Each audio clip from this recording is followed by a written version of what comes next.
అల్లాహ్ పవిత్రత కేవలం అల్లాకే శోభిస్తుంది. ఆయనే సర్వాధికుడు, సర్వ సృష్టికర్త. ఆయన అన్నింటిపై పర్యవేక్షించి ఉన్నాడు. ఆయన మన ఊహకి, జ్ఞాన పరిధికి అందనివాడు. సృష్టికర్త, పోషకుడు, సంరక్షకుడు ఆయనే కాబట్టి సృష్టి యావత్తు ఆయనపైనే ఆధారపడి ఉంది. మన అవసరాలన్నింటినీ ఆయనే తీరుస్తాడు. ఆయనే మనకు శరణ్యం. సర్వశక్తిమంతుడైన అతనికే మనం భయపడాలి.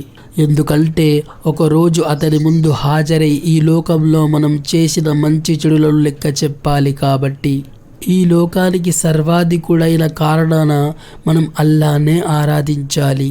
ఆయన తప్ప మరెవరూ ఆరాధనకు అర్హులు కారు. అల్లా ఈ సకల చరాచర సృష్టిని సృష్టించి ఓ క్రమాన్ని ఏర్పరిచాడు. సూర్యచంద్రులు, రేయింబవళ్ళ మార్పు, ఋతువులు, 3 కాలాల మార్పులు అన్నీ ఒక క్రమంలో జరుగుతున్నాయి. అల్లాహ్ ఉత్తర్వుతోనే వీటిని చలనం ఏర్పడింది. ఇంకా ఆయన తలుచుకున్నప్పుడు వీటిని స్తంభింపజేస్తాడు. మనం ఇంకా మన చుట్టూ ఉన్న ప్రపంచం దేవుని శాసనాలకు లోబడి ఉన్నాం.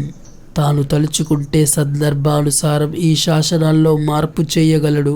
భూమి ఆకాశాలను, స్వర్గాన్ని సృష్టించిన దేవుడు ఎంతో దయామయుడు. దయాగుణం అతని గొప్ప గుణం. భూత భవిష్యత్తు వర్తమాన కాలాలు ఆయనకు ఒక్కటే. అన్ని కాలాల్లో ఉంటాడు కాబట్టి ఆయన నిత్యుడు. ఆయనకు జరణ మరణాలు లేవు. మనం చేసే ప్రతి దాన్ని చూస్తున్నాడు. మన ప్రతి మాటను వింటున్నాడు. ఆయనకు అంతా తెలుసు. మన పనులే కాదు, మన ఆలోచనలు సైతం తెలుసుకోగలడు. మట్టితో సృష్టించిన మానవుడు ఎట్టకేలకు మరణించి తీర్పు దినాన తన లెక్కను సమర్పించుకోవాలి. సదాచారులైన ముస్లింలు అనగా విశ్వాసులు స్వర్గానికి, దురాచారులైన అవిశ్వాసులు నరకానికి పోతారు. దివ్య ఖురాన్ సెలవిస్తుంది. చెట్లు, చేమలు, జంతుజాలం, రాయి, రప్ప అన్నీ దేవుణ్ణి స్తుతిస్తున్నాయి. కానీ మనలో వాటి భాషను విని అర్థం చేసుకునే శక్తి లేదు. కాబట్టి దైవానికి భయపడటం జ్ఞానానికి మొదటి మెట్టు. మనం దేవుని ముందే మోకరిల్లాలి. ఆయన ముందు తప్ప మరెవరి ముందు సాష్టాంగపడరాదు. అల్లాహ్ అనే పదం ఏ భాషకు అందనిది.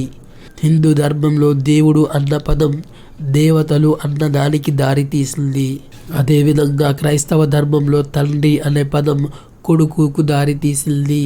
అల్లాకు సహవర్తులు కల్పించి వాటిని ఆరాధించడం ఘోరమైన పాపం అని ఖురాన్ ఘోషిస్తుంది. మన చిన్న పొరపాట్లను అల్లా మన్నిస్తాడేమో కానీ షిర్క్ అనగా బహుదైవారాధనను లేక మరొక సృష్టి రాశిని అతనికి సాటి కల్పించి కొలవటాన్ని అల్లా ఏమాత్రం క్షమించడు. అల్లాహ్ ఒక్కడే. ఆయనకు సాటి తోడు ఎవరూ లేరు.